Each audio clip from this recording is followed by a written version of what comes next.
Booking in and completing works orders or closing works orders in Sage 200 Manufacturing versus Sicon works order processing.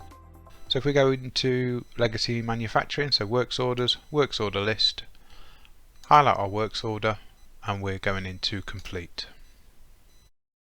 Quantity that we want to complete, so if we wanted to part complete we could just type in 1 there, but we're going to fully complete this and type in 2. Select OK. It's automatically generating our batch number. Select OK. And OK again. If we refresh our list now, we can see that's moved to completed. We still need to close to complete the nominal postings, so let's click on close. So we can only close single works orders at a time, which is a pain in Sage 200 Manufacturing. Select OK. This always appears, regardless if it has sub-assemblies or not. So there's unconfirmed costs on the works orders, so it doesn't allow us to close. Now let's go into Sicon works order processing, works order list. Let's go into our works order,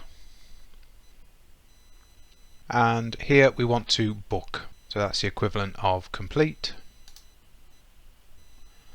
So we could part book quantity, we could even scrap a quantity, something you can't do in manufacturing unless it's a traceable item.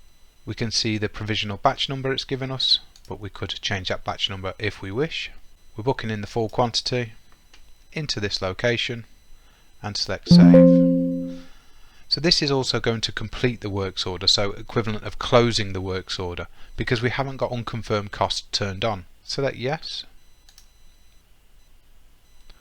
So now it will go to a booked stage, but it's going to also go directly then to a completed stage.